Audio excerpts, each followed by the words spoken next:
Maka Anda melihat suatu anggota badan, apabila kena luka, niscaya hati merasa sedih. Dan Anda melihat hati, apabila ia merasa pedih dengan meninggalnya salah seorang temannya yang dikasihi atau dengan serangan sesuatu yang menakutkan, niscaya terpengaruh segala anggota badannya dengan yang demikian. Terkejutlah sendi-sendinya dan berubahlah warna mukanya. Selain bahwa hati itu pokok yang diikuti, maka dia itu seakan-akan amir dan penggembala. Dan anggota-anggota badan itu seperti pelayan-pelayan, rakyat dan pengikut. Maka anggota-anggota badan itu pelayan bagi hati, dengan penguatan sifat-sifatnya pada hati. Maka hati itulah yang dimaksudkan. Dan anggota-anggota badan itu yang menyampaikan kepada maksud.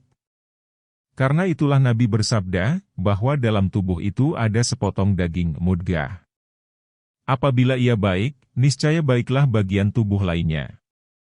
Nabi berdoa, "Wahai Allah Tuhanku, baikkanlah penggembala dan rakyat." Dan yang dikehendaki dengan penggembala, ar-ra'ai, ialah hati. Allah Ta'ala berfirman, daging-daging unta dan darahnya itu sekali-kali tidak dapat mencapai keridaan Allah, tetapi ketakwaan daripada kamulah yang dapat mencapainya. Surat 22 Al-Hajj ayat 37. Yaitu, sifat hati. Maka dari segi ini, sudah pasti wajiblah bahwa amal perbuatan hati pada keseluruhannya itu lebih utama dari gerak-gerik anggota tubuh. Kemudian, wajiblah bahwa adalah niat itu lebih utama dari keseluruhannya. Karena dia itu ibarat dari kecenderungan hati kepada kebajikan dan kehendaknya bagi kebajikan. Dan maksud kami dari amal perbuatan dengan anggota-anggota badan, ialah bahwa dibiasakan oleh hati akan kehendak kebajikan dan dikuatkan padanya akan kecenderungan kepada kebajikan. Supaya ia kosong dari segala nafsu syahwat duniawi. Dan ia bertekun kepada zikir dan fikir. Maka dengan mudah, adalah itu kebajikan, dengan dikaitkan kepada maksud. Karena dia itu berkedudukan dari diri maksud itu sendiri. Dan ini, sebagaimana Maidah, perut besar, apabila merasa sakit, maka kadang-kadang diobati, dengan meletakkan air anggur yang sudah dimasak, at-tila, di atas dada. Dan diobati dengan minum dan obat yang sampai ke perut. Maka minum itu lebih baik dari ahtila, di dada. Karena ahtila, di dada juga, sesungguhnya dimaksudkan, bahwa menjalar daripadanya bekas ke perut. Maka apa yang menemui perut itu sendiri, adalah lebih baik dan lebih bermanfaat. Maka begitulah seyogianya bahwa Anda memahami pembekasan taat seluruhnya. Karena yang dicari daripadanya, ialah pengobahan hati dan penggantian sifat-sifatnya saja, bukan anggota badan. Maka janganlah Anda menyangka, bahwa pada meletakkan dahi di atas bumi itu maksudnya, dari segi mengumpulkan di antara dahi dan bumi. Akan tetapi, dari segi, bahwa menurut adat, kebiasaan, ialah, menguatkan sifat merendahkan diri pada hati. Bahwa orang yang mendapati pada dirinya sifat merendahkan diri, maka apabila ia merasa tenang dengan anggota-anggota badannya dan menggambarkannya dengan gambaran merendahkan diri, niscaya menguatlah sifat merendahkan diri itu. Dan siapa yang mendapati pada hatinya akan kasih sayang kepada anak yatim, maka apabila ia menyapu kepala anak yatim dan memeluknya, niscaya menguatlah kekasih sayangan itu dalam hatinya. Karena inilah, tiada sekali-kali amal perbuatan itu berfaedah dengan tanpa niat. Karena orang yang menyapu kepala anak yatim dan ia lalai dengan hatinya atau ia menyangka menyapu kain, niscaya tiada berkembanglah dari anggota badannya, bekasan kepada hatinya, bagi menguatkan kasih sayang. Seperti demikian juga, orang yang sujud dalam keadaan lalai dan ia disibukkan cita-cita dengan harta benda dunia, niscaya tidaklah berkembang dari dahinya dan peletakannya di atas bumi itu, bekasan kepada hatinya, yang menguatkan sifat merendahkan diri dengan yang demikian. Maka adanya itu seperti tidak adanya. Dan apa yang menyamakan adanya dengan tidaknya itu dengan dikaitkan kepada maksud yang dicari daripadanya, dinamakan batil, tidak benar. Maka dikatakanlah, ibadah dengan tanpa niat itu batil, salah. Ini artinya, apabila dikerjakan dalam keadaan lalai. Maka apabila dimaksudkan dengan perbuatan itu ria atau menghormati orang lain, niscaya tidaklah adanya itu seperti tidak adanya. Akan tetapi, menambahkan baginya kejahatan. Dia tidak menguatkan sifat yang dicari penguatannya sehingga ia menguatkan sifat yang dicari pencegahannya. Yaitu, sifat ria, yang dia itu dari kecenderungan kepada dunia. Maka inilah segi keadaan niat itu lebih baik dari amal perbuatan. Dan dengan ini pula, diketahui makna sabda Nabi, barang siapa bercita-cita dengan kebaikan, lalu tidak dikerjakannya niscaya dituliskan baginya suatu kebaikan. Karena cita-cita hati itu ialah kecenderungannya kepada kebajikan dan berpalingnya dari hawa nafsu dan kecintaan dunia. Dan itulah kebaikan yang penghabisan. Dan menyempurnakannya dengan amal perbuatan itu menambahkan penguatannya. Maka tidaklah yang dimaksudkan dengan menumpahkan darah binatang yang dikurbankan itu darahnya dan dagingnya. Akan tetapi, kecenderungan hati dari kecintaan dunia dan memberikannya karena mengutamakan wajah Allah Ta'ala. Sifat ini sesungguhnya berhasil, ketika teguhnya niat dan cita-cita, walaupun dicegah dari amal perbuatan itu oleh sesuatu pencegah. Maka daging-daging unta dan darahnya itu sekali-kali tidak dapat mencapai keridaan Allah, akan tetapi ketakwaan daripada kamulah yang dapat mencapainya. Takwa di sini, yakni hati. Dan karena demikianlah, Nabi bersabda, bahwa suatu kaum di Madinah, telah bersekutu dengan kita pada perjuangan kita. Sebagaimana telah terdahulu disebutkan. Karena hati mereka pada kebenaran kehendak kebajikan, memberi harta dan jiwa, ingin mencari kesyahidan dan meninggikan kalimah Allah Ta'ala itu seperti hati orang-orang yang keluar ke medan jihad. Hanya berbeda dengan mereka, dengan badan, karena penghalang-penghalang yang menentukan sebab-sebab yang keluar dari hati. Dan yang demikian itu tidak dicari, selain untuk meneguhkan sifat-sifat ini. Dengan makna-makna ini, dipahamilah semua hadis-hadis yang telah kami kemukakan pada keutamaan niat. Maka datanglah kepadanya, supaya tersingkap bagi Anda akan rahasia-rahasianya. Kami tidak memanjangkannya lagi dengan mengulanginya. Penjelasan, uraian amal-amal perbuatan yang menyangkut dengan niat. Ketahuilah, bahwa amal perbuatan, walaupun terbagi kepada banyak bagian, dari perbuatan, perkataan, gerak, tetap, tarik, tolak, fikir, zikir dan lainnya, daripada apa yang tidak tergambarkan penghinggaannya dan penyelidikannya, maka dia itu adalah 3 bahagian, yaitu, perbuatan maksiat, perbuatan taat dan perbuatan yang diperbolehkan. Yang pertama, perbuatan maksiat. Yaitu, yang tiada berubah dari tempatnya dengan niat. Maka tiada seyogialah, bahwa dipahami oleh orang yang bodoh akan yang demikian dari umumnya sabda Nabi, sesungguhnya segala amal perbuatan itu dengan niat. Lalu menyangka, bahwa perbuatan maksiat itu terbalik menjadi amalan taat dengan niat. Seperti orang yang mengumpat seorang insan, karena menjaga hati orang lain. Atau memberi makanan seorang miskin dari harta orang lain. Atau membangun sekolah atau masjid atau langgar dengan harta haram. Dan maksudnya kebajikan. Maka ini semuanya bodoh. Dan niatnya tidaklah berpengaruh pada mengeluarkan yang tersebut itu, dari keadaannya zalim, permusuhan dan maksiat. Bahkan maksudnya akan kebajikan dengan kejahatan yang menyalahi kehendak agama itu suatu kejahatan yang lain. Kalau sudah diketahuinya yang demikian, maka dia itu mengingkari syara, agama. Dan kalau tidak diketahuinya, maka dia orang maksiat dengan kebodohannya. Karena menuntut ilmu itu wajib atas setiap muslim. Dan perbuatan kebajikan, sesungguhnya diketahui keadaannya itu kebajikan, adalah dengan agama. Maka bagaimana mungkin bahwa kejahatan itu menjadi kebajikan? Amat jauh dari yang demikian.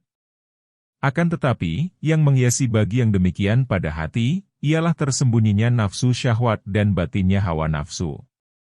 Bahwa hati, apabila ia cenderung kepada mencari kemegahan dan mencenderungkan hati manusia kepadanya dan keberuntungan-keberuntungan diri yang lain, niscaya setan mencari jalan dengan yang demikian kepada menipu orang bodoh. Karena itulah Sahal berkata, tiadalah orang berbuat maksiat kepada Allah Ta'ala dengan suatu maksiat yang lebih besar dari kebodohan. Ditanyakan, "Hai Abu Muhammad, adakah engkau mengetahui akan sesuatu yang lebih berat dari kebodohan?" Abu Muhammad menjawab, "Ya, ada. Yaitu, kebodohan dengan kebodohan." Benarlah sebagaimana yang dikatakannya. Karena kebodohan dengan kebodohan itu menyumbat secara keseluruhan pintu belajar. Maka siapa yang menganggap secara keseluruhan pada dirinya, bahwa ia orang yang berilmu, maka bagaimana ia belajar?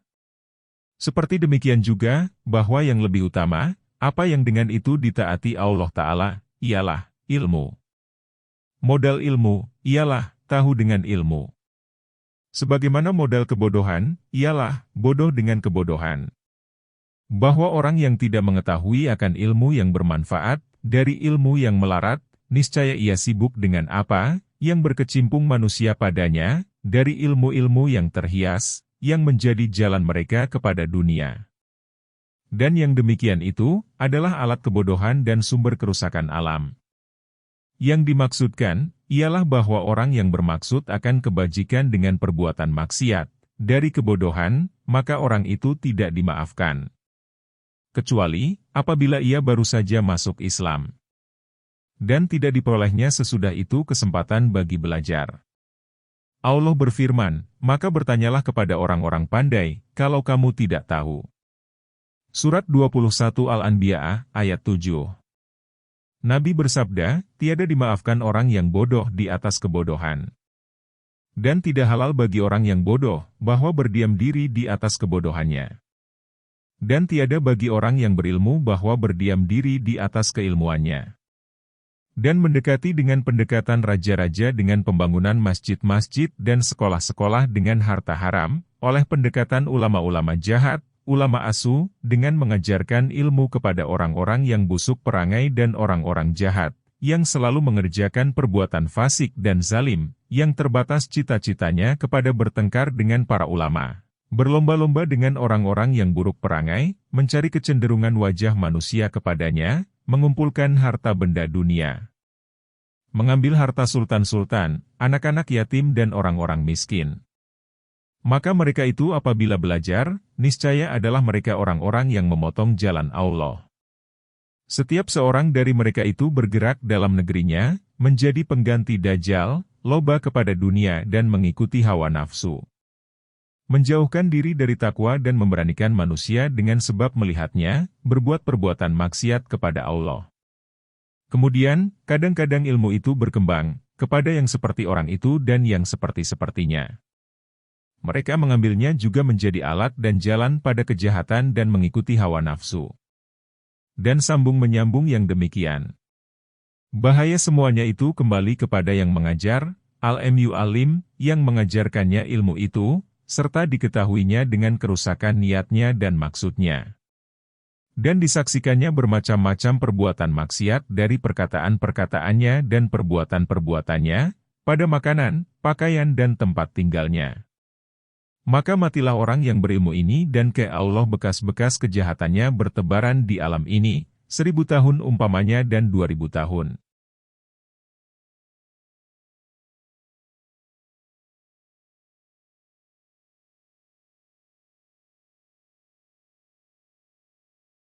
Dan amat baiklah bagi orang, yang apabila ia mati, lalu matilah bersamanya dosa-dosanya. Kemudian, mengherankan dari kebodohannya, di mana ia mengatakan, bahwa semua amal perbuatan itu dengan niat. Aku maksudkan dengan yang demikian itu, mengembangkan ilmu agama. Kalau orang itu menggunakannya pada kerusakan, maka maksiat itu daripadanya. Tidak daripadaku. Aku tidak maksudkan dengan yang demikian, selain bahwa ia memperoleh pertolongan dengan ilmu itu, kepada kebajikan. Bahwa suka menjadi kepala, suka menjadi ikutan orang dan merasa bangga dengan ketinggian ilmu, adalah bagus yang demikian dalam hatinya. Dan setan dengan perantaraan suka menjadi kepala itu menipunya. Kiranya aku dapat mengetahui, apakah jawabannya itu, dari orang yang memberi pedang kepada orang yang memotong jalan, merampok di jalan. Ia sediakan bagi orang itu kuda dan sebab-sebab yang lain, yang memberi pertolongan kepadanya atas maksudnya. Dan ia mengatakan bahwa aku kehendaki memberikan, bermurah hati dan bertingkah laku dengan tingkah laku Allah yang elok. Dan aku maksudkan dengan yang demikian itu, bahwa ia berperang dengan pedang itu dan kuda pada jalan Allah, sabilullah. Bahwa menyediakan kuda, tali ikatan dan kekuatan bagi orang-orang yang berperang adalah termasuk pendekatan diri kepada Allah yang paling utama. Kalau ia palingkan kepada merampok di jalan, maka orang itulah yang berbuat maksiat.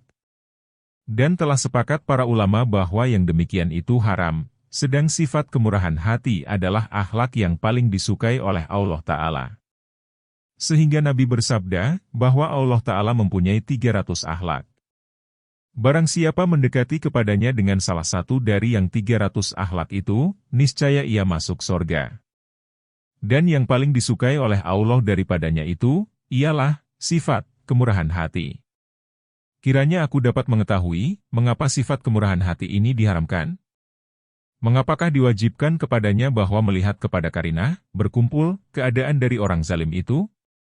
Maka apabila menunjukkan baginya dari adat kebiasaannya, bahwa ia mendapat pertolongan dengan senjata itu kepada kejahatan, maka seyogialah bahwa diusahakan pada menarik senjatanya itu. Tidak bahwa menolongnya dengan yang lain. Ilmu itu senjata untuk diperangi setan dan musuh-musuh Allah. Kadang-kadang, musuh-musuh Allah, Azza wa Jalla bertolong-tolongan dengan ilmu. Yaitu, hawa nafsu. Maka siapa yang senantiasa mengutamakan dunianya di atas agamanya, hawa nafsunya di atas akhiratnya dan ia lemah dari yang demikian, karena sedikit keutamaannya, maka bagaimana boleh menolongnya dengan semacam ilmu, yang memungkinkannya sampai kepada nafsu syahwatnya. Akan tetapi, senantiasalah ulama-ulama salaf menyelidiki keadaan orang yang pulang pergi kepada mereka. Kalau mereka melihat daripadanya keteledoran pada salah satu amalan sunat, niscaya mereka membantahnya dan mereka meninggalkan pemuliaannya. Apabila mereka melihat daripadanya kezaliman dan menghalalkan yang haram, niscaya mereka tinggalkan berbicara dengan dia dan mereka mengasingkannya dari majelis-majelis mereka. Mereka tinggalkan bercakap-cakap dengan dia, apalagi mengajarkannya. Karena mereka tahu bahwa orang yang mempelajari suatu permasalahan dan tidak mengamalkannya dan melampauinya kepada yang lain, maka tidaklah orang itu mencari, selain alat kejahatan. Dan semua ulama salaf berlindung dengan Allah dari orang zalim, yang alim dengan sunnah. Dan mereka tidak berlindung dari orang zalim yang bodoh. Diceritakan dari sebahagian sahabat Ahmad bin Hanbal, bahwa ia pulang pergi kepada Ahmad bin Hanbal bertahun-tahun. Kemudian, kebetulan Ahmad berpaling daripadanya. Ditinggalkannya berbicara dan jadilah ia tidak bercakap-cakap dengan sahabat tersebut. Senantiasalah ia menanyakan tentang perubahannya terhadap dirinya. Ahmad bin Hanbal tidak mau menyebutkannya. Sehingga Ahmad bin Hanbal itu mengatakan, sampai kepadaku bahwa engkau menembokkan dinding rumah engkau dari pinggir jalan. Dan telah engkau ambil kadar tebalnya tanah, yaitu 1 anak jari, dari jalan kaum muslimin. Maka engkau tidak pantas untuk memindahkan, menerima, ilmu. Maka begitulah adanya pengintipan ulama salaf kepada hal keadaan penuntut-penuntut ilmu. Inilah dan contoh-contohnya yang seperti ini, dari apa yang meragukan kepada orang-orang dungu dan pengikut-pengikut setan, walaupun adalah mereka itu mempunyai pakaian-pakaian kebesaran ulama, lengan-lengan baju yang luas dan mempunyai kelancaran berbicara yang jauh dan kelebihan banyak. Yakni, kelebihan ilmu pengetahuan yang tidak dilengkapi dengan peringatan dari dunia dan gertakan daripadanya. Penggemaran pada akhirat dan seruan kepadanya. Bahkan itu adalah ilmu yang menyangkut dengan makhluk dan menyambung dengan dia kepada mengumpulkan harta benda dunia, diikuti manusia dan terkemuka di atas teman-teman. Jadi, sabda Nabi, bahwa segala amal perbuatan itu dengan niat, adalah khusus dari 3 bahagian dengan taat dan perbuatan mubah, yang diperbolehkan. Tidak perbuatan-perbuatan maksiat. Karena taat itu terbalik menjadi maksiat dengan kasat, niat. Dan mubah itu terbalik menjadi maksiat dan taat dengan kasat. Adapun maksiat, maka tidak terbalik sekali-kali menjadi taat dengan niat. Benar, niat dapat masuk padanya. Yaitu, bahwa, apabila bertambah kepadanya niat-niat yang keji, niscaya berlipat ganda dosanya dan besar bencananya. Sebagaimana telah kami sebutkan yang demikian pada kitab Taubat. Bahagian kedua, taat. Yaitu, yang terikat dengan niat pada pokok syahnya dan pada berlipat gandanya kelebihannya. Adapun pokok, maka yaitu, bahwa ia niatkan dengan taat itu akan ibadah kepada Allah Ta'ala. Tidak lain. Kalau ia niatkan riba, niscaya jadilah taat itu maksiat. Adapun berlipat gandanya kelebihan, maka dengan banyaknya niat-niat yang baik. Bahwa satu perbuatan taat, maka mungkin bahwa ia niatkan dengan taat yang satu itu akan banyak kebajikan. Maka adalah pahala baginya dengan setiap niat. Karena masing-masing daripadanya suatu kebaikan. Berlipat gandanya setiap kebaikan dengan 10 kali daripadanya, sebagaimana yang datang pada hadis. Contohnya duduk dalam masjid. Maka duduk itu taat. Dan mungkin bahwa ia berniat padanya akan banyak niat. Sehingga menjadi sebahagian dari keutamaan amal perbuatan orang-orang yang takwa, al-muttaqin. Dan sampai ia dengan yang demikian kepada derajat orang-orang al-muqarrabin, orang-orang mendekatkan diri kepada Allah. 1. Bahwa ia beritikat, berniat, bahwa masjid itu Baitullah. Bahwa yang masuk ke dalamnya itu menziarahi Allah.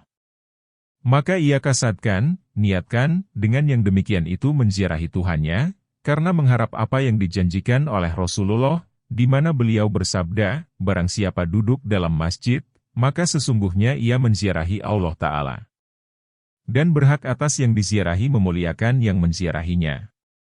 2. Bahwa ia menunggu solat sesudah solat. Maka adalah dia dalam jumlah penungguannya dalam solat. Dan itulah makna firman Allah Ta'ala, dan tetaplah bersiap siaga. Surat 3 Ali, Imran ayat 200. 3. Peribadatan dengan tercegahnya mendengar, melihat dan anggota-anggota badan dari gerak dan pulang pergi. Bahwa itikaf, berhenti dalam masjid, itu pencegahan. Dan itu dalam arti puasa. Yaitu, semacam peribadatan. Karena itulah Rasulullah bersabda, keibadatan umatku itu duduk dalam masjid-masjid. 4. Meneguhkan cita-cita kepada Allah dan mengharuskan rahasia, kebatinan hati, untuk berpikir tentang akhirat dan menolak segala kesibukan yang memalingkannya dari yang demikian, dengan mengasingkan diri ke masjid. 5. Semata-matakan diri untuk berzikir kepada Allah atau untuk mendengarkan zikir orang lain kepada Allah dan untuk mengingati Allah. Sebagaimana diriwayatkan pada hadis, barang siapa berpagi-pagi ke masjid untuk berzikir, mengingati, akan Allah Ta'ala atau untuk ia mengingatkan orang lain kepada Allah Ta'ala, niscaya adalah dia seperti orang yang berjihad, al-mujahid, pada jalan Allah Ta'ala, fisabilillah. 6. Bahwa ia maksudkan untuk memfaedahkan ilmunya, dengan amar ma'ruf dan nahi munkar, menyuruh berbuat kebajikan dan melarang berbuat yang munkar. Karena masjid itu tidak terlepas dari orang yang berbuat buruk dalam syalatnya. Atau melakukan apa yang tidak halal baginya. Maka ia menyuruh orang itu dengan berbuat kebajikan dan menunjukkannya kepada agama. Maka dia itu berkongsi dengan orang tersebut pada kebajikannya, yang diketahuinya dari orang itu. Lalu berlipat gandalah kebajikannya. 7. Bahwa ia memperoleh saudara pada jalan Allah. Bahwa yang demikian itu rampasan dan simpanan untuk negeri akhirat. Dan masjid itu tempat berkumpul orang-orang agama, yang bercintaan karena Allah dan pada jalan Allah. 8. Bahwa ia meninggalkan dosa karena malu kepada Allah Ta'ala dan malu daripada berbuat di Baitullah, yang membawa kerusakan kehormatan.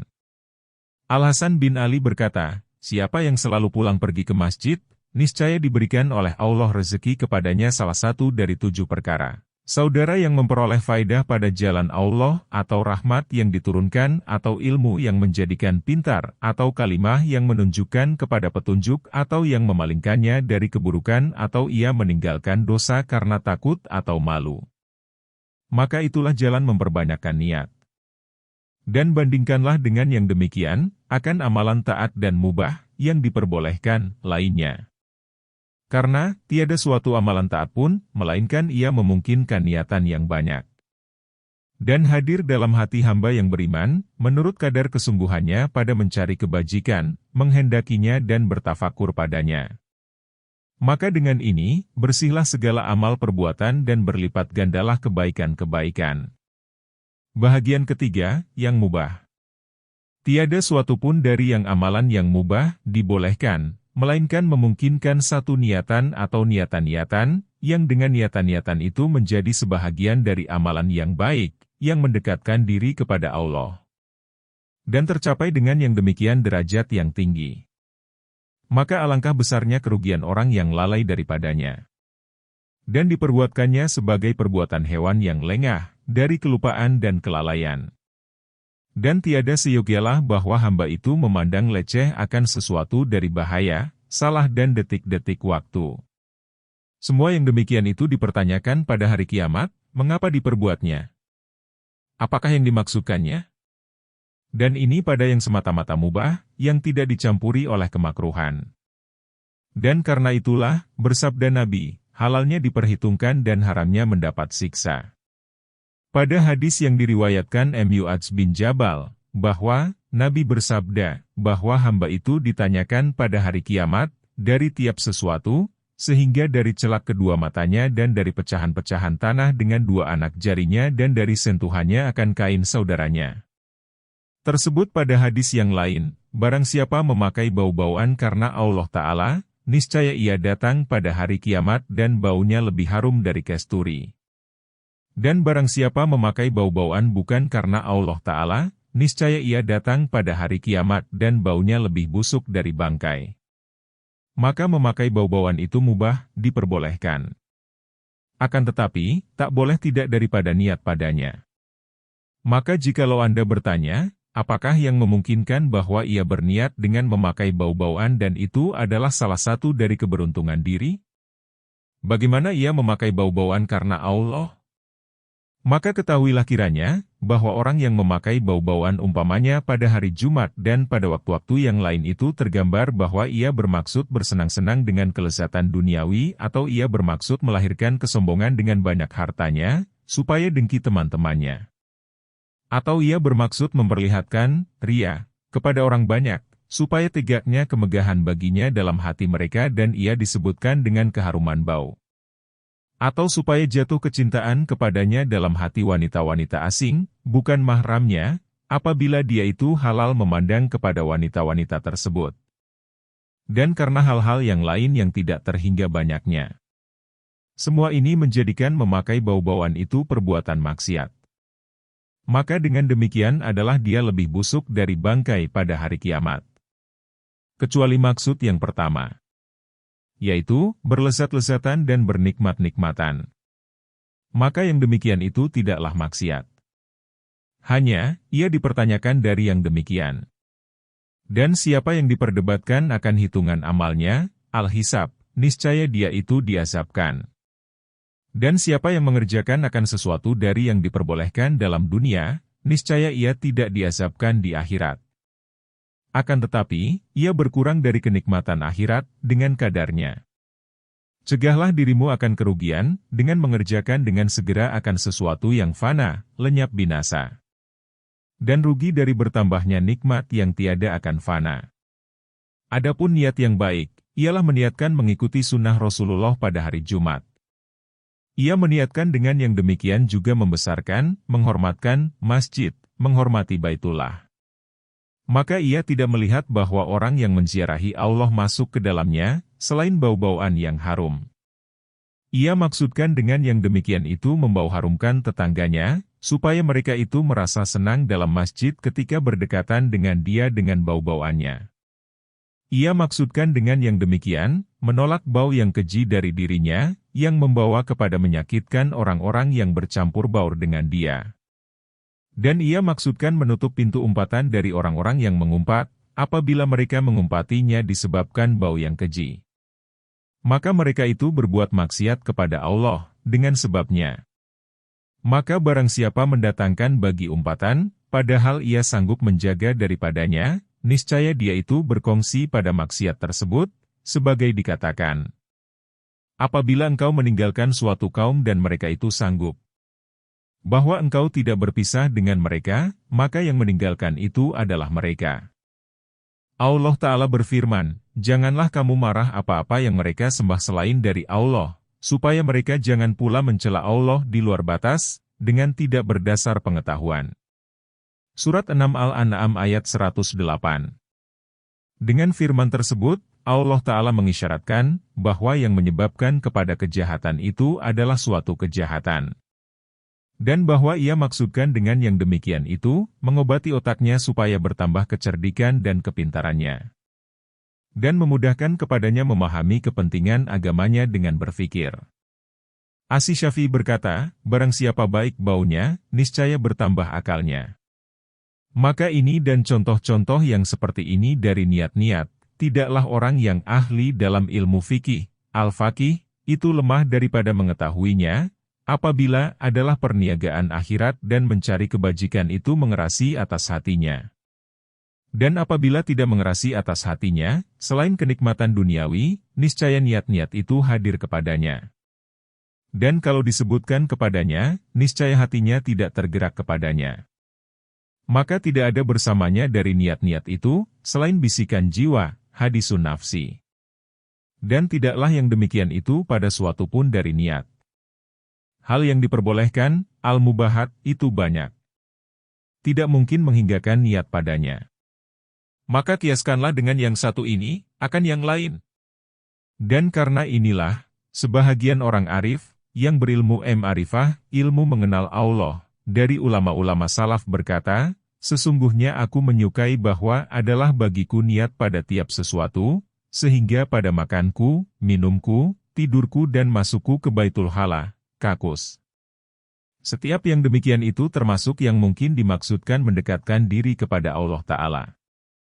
Karena setiap apa saja yang menyebabkan tidak binasanya badan dan selesainya hati dari kepentingan-kepentingan badan, maka itu menolong kepada agama. Maka orang, yang maksudnya dari makan itu memperoleh kekuatan kepada ibadah, dari bersetubuh menjaga agamanya, membaikkan hati istrinya dan dengan demikian, ia memperoleh anak yang syalih, yang akan menyembah Allah Ta'ala sesudahnya, lalu dengan anak itu bertambah banyak umat Muhammad, niscaya adalah dia itu berbuat taat dengan makannya dan kawinnya. Yang lebih banyak keberuntungan diri, ialah makan dan bersetubuh. Bermaksud kebajikan dengan keduanya itu tidak terlarang bagi orang yang keras atas hatinya, cita-cita akhirat. Karena itulah, seyogianya bahwa baguslah niatnya dari dua hal itu, yang habis baginya harta dan ia mengatakan, itu adalah pada jalan Allah, sabilullah. Apabila sampai kepadanya umpatan orang lain kepadanya, maka hendaklah ia membaguskan hatinya, dengan ia akan menanggung segala kejahatannya dan akan berpindah kepada daftar amal orang itu, segala kebaikannya. Dan hendaklah ia meniatkan yang demikian dengan diamnya dari menjawab. Tersebut pada hadis, bahwa hamba itu akan diperhitungkan amal perbuatannya. Maka bat Allah amal perbuatannya, karena masuknya bahaya padanya. Sehingga mengharuskan neraka. Kemudian, disiarkan baginya dari amal perbuatan yang baik, amal syalih, yang mengharuskan baginya sorga. Maka ia merasa heran dan berkata, wahai Tuhan, ini amal perbuatan yang belum pernah sekali-kali aku mengerjakannya. Lalu dikatakan, ini adalah amal perbuatan mereka yang mengumpati engkau, yang menyakiti engkau dan yang berbuat zalim atas engkau. Tersebut pada hadis, bahwa hamba itu akan didatangkan pada hari kiamat, dengan kebaikan-kebaikan seumpama gunung-gunung. Jikalau semata-mata kebaikan itu baginya, niscaya ia masuk sorga. Lalu ia datang dan ia telah berbuat zalim atas si ini, telah memaki si ini dan telah memukul si ini. Maka diambillah untuk si ini tadi, dari kebaikan-kebaikannya dan bagi si ini dari kebaikan-kebaikannya. Sehingga tidak tinggal lagi kebaikan baginya. Maka berkatalah para malaikat, telah lenyap kebaikan-kebaikannya dan tinggallah orang-orang yang menuntutnya. Maka Allah Ta'ala berfirman, lemparkanlah ke atasnya dari kejahatan-kejahatan mereka. Kemudian, tempelengkanlah dia sebagai tempelan ke neraka. Kesimpulannya, maka jagalah. Kemudian jagalah bahwa Anda memandang leceh akan sesuatu dari gerak-gerik Anda. Lalu Anda tidak menjaga dari tipuan dan kejahatannya.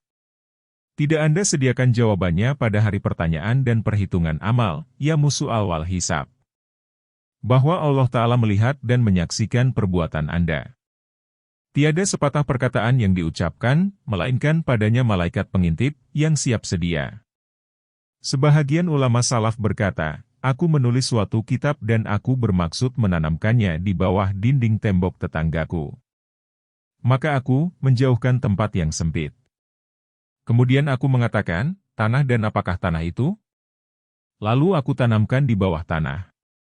Maka seorang penyeru menyerukan kepadaku, akan diketahui oleh siapa saja yang memandang leceh kepada tanah, akan apa yang ditemuinya besok dari keburukan hitungan amal. Seorang laki-laki bersyalat bersama Ateesuri. Maka dilihatnya Ateesuri terbalik kainnya. Lalu diberitahukannya. Maka Ateesuri memanjangkan tangannya untuk memperbaikinya. Kemudian, ia menggenggam tangannya kembali. Tidak jadi dibetulkannya. Maka laki-laki itu menanyakan dari yang demikian. Ateesuri menjawab, bahwa aku memakainya karena Allah Ta'ala. Dan aku tidak bermaksud membetulkannya bagi selain Allah. Al-Hasan Al-Basyari berkata, bahwa seorang laki-laki bergantung pada seorang laki-laki pada hari kiamat, seraya berkata, di antara aku dan engkau itu Allah. Lalu laki-laki yang menjadi tempat bergantung itu menjawab, demi Allah, aku tidak mengenal engkau. Lalu laki-laki yang bergantung itu menjawab, ya, engkau telah mengambil sebuah batu bata dari dinding tembokku. Dan engkau mengambil sehelai benang dari kainku. Maka ini dan contoh-contoh yang seperti ini, dari berita-berita itu memotong hati orang-orang yang takut. Jikalau Anda dari orang-orang yang keras cita-cita dan akal pikiran dan engkau tidak termasuk orang-orang yang tertipu, maka perhatikanlah sekarang kepada diri engkau. Dan telitilah mengadakan perhitungan atas diri engkau, sebelum engkau diteliti orang. Intiplah hal ihwal engkau. Janganlah engkau tenang dan janganlah engkau bergerak, sebelum engkau memperhatikan pertama-tama, bahwa mengapa engkau bergerak? Apakah yang engkau maksudkan? Apakah yang akan engkau capai dengan yang demikian itu dari dunia? Apakah yang akan hilang dari engkau di akhirat? Dengan apakah dunia itu lebih kuat di atas akhirat? Apabila Anda telah mengetahui bahwa tiada yang menggerakkan selain agama, maka teruskanlah cita-cita Anda dan apa yang terguris di hati Anda. Jikalau tidak, maka tahanlah. Kemudian, intipkanlah pula akan hati Anda pada tahannya Anda dan cegahannya Anda. Bahwa meninggalkan perbuatan itu adalah perbuatan. Tidak boleh tidak baginya dari niat yang benar. Maka tiada seyogialah bahwa ada yang mengajak itu hawa nafsu yang tersembunyi, yang tiada terlihat. Dan Anda tidak ditipu oleh zahiriah hal keadaan dan kebajikan-kebajikan yang terkenal. Dan perhatikanlah kepada lobang-lobang dan rahasia-rahasia yang keluar dari pihak orang-orang yang mempunyai tipuan. Diriwayatkan dari Nabi Zakaria, bahwa beliau bekerja membuat dinding dengan tanah liat. Dan beliau itu mendapat upah dari suatu kaum. Lalu mereka itu mendatangkan kepadanya rotinya. Karena beliau tidak makan, selain dari usaha tangannya sendiri. Maka masuklah kaum itu kepadanya. Beliau tiada mengajak mereka kepada makan, sehingga beliau selesai dari makan. Mereka itu merasa heran dari yang demikian, karena mereka tahu tentang kemurahannya dan kezuhudannya. Mereka menyangka bahwa kebajikan itu pada mencari pertolongan pada makanan. Maka Nabi Zakaria berkata, bahwa aku bekerja untuk kaum itu dengan upah. Dan mereka datangkan roti kepadaku, supaya aku kuat bekerja untuk mereka. Maka jikalau kamu makan bersama aku, niscaya tidak mencukupi bagimu dan tidak mencukupi bagiku dan aku lemah dari mengerjakan perbuatan mereka. Maka orang yang bermata hati beginilah memandang pada hal-hal batiniah dengan nur Allah. Maka kelemahannya dari bekerja itu kekurangan pada yang perlu. Dan meninggalkan ajakan kepada makan itu kekurangan pada keutamaan. Dan tiada hukum bagi keutamaan-keutamaan bersama yang perlu.